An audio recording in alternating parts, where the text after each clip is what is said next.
অবশেষে এক সপ্তাহ ধরে চলমান কর্মবিরতি স্থগিত করেছেন চট্টগ্রাম মেডিকেল কলেজ হাসপাতালের ইন্টার্ন চিকিৎসকরা। দাবি পূরণের আশ্বাস দেওয়ার পর কাজে যোগ দেন তারা। তবে দাবি পূরণ না হলে কমপ্লিট শাটডাউনের ঘোষণা আন্দোলনরতদের। একই সঙ্গে শিক্ষার্থীরাও ক্লাস বর্জনের কর্মসূচি স্থগিত করেছেন। এমবিবিএস ও বিডিএস ছাড়া চিকিৎসকের স্বীকৃতি বন্ধসহ ৫ দফা দাবিতে সকাল থেকেই ক্লাস বর্জন ও কর্মবিরতি পালন করে মানববন্ধন করেছে চট্টগ্রাম মেডিকেল কলেজ হাসপাতালের ইন্টার্ন চিকিৎসকরা। ডিএমএফ ম্যাটস বিভিন্ন ডিগ্রি ব্যবহার করে নিজেদের নামের আগে ডাক্তার ব্যবহার করছে, এতে সাধারণ জনগণের জন্য বিভ্রান্তিকর হয়ে যায় কোনটা আসল ডাক্তার কোনটা ভুয়া ডাক্তার। ওদের কাছে গিয়ে আলটিমেটলি একটা অপচিকিৎসা পায়। এই অপচিকিৎসা পাওয়ার পরে দেখা যায় যে রোগ ভালো হবে দূরের কথা, এটা কিন্তু আরো এক্সাজারেট করে। কলেজ ক্যাম্পাসে ভুয়া ডাক্তারদের সনদ বাতিলের দাবি জানিয়ে স্লোগান দিতে থাকেন শিক্ষার্থীরা। আগামী ১২ তারিখ আদালতের রায়ে দাবি পূরণ না হলে ক্লাসে ফিরে না যাওয়ার পাশাপাশি কমপ্লিট শাটডাউনের ঘোষণা দেন তারা।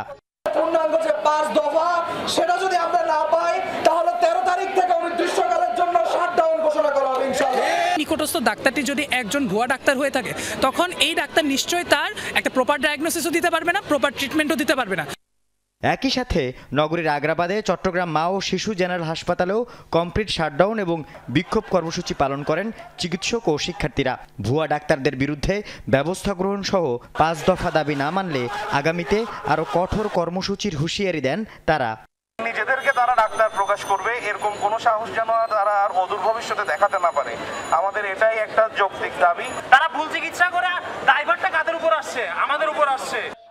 তবে এক পর্যায়ে হাসপাতালে আন্দোলনরত শিক্ষার্থীদের মাঝে উপস্থিত হয়ে তাদের দাবি পূরণের আশ্বাস দেয় চট্টগ্রাম মেডিকেল কলেজের অধ্যক্ষ এবং হাসপাতাল পরিচালক। পরে অর্ধদিবস কর্মবিরতি পালন শেষে কর্মবিরতি ও ক্লাস বর্জন স্থগিত করে আন্দোলনরতরা। মেসেজটা ক্লিয়ার, এটা কাজ চলতেছে। আর কাল বিলম্ব না করে আমরা আমাদের দায়িত্ব কর্তব্য সঠিকভাবে পালন করব। অন্তত ১২ তারিখ পর্যন্ত তোমরা তোমাদের এই যে ধর্মঘটের মধ্যে আসো, এখান থেকে তোমরা কাজে ফেরত যাও। আল আমিন শিকদার, যমুনা নিউজ, চট্টগ্রাম।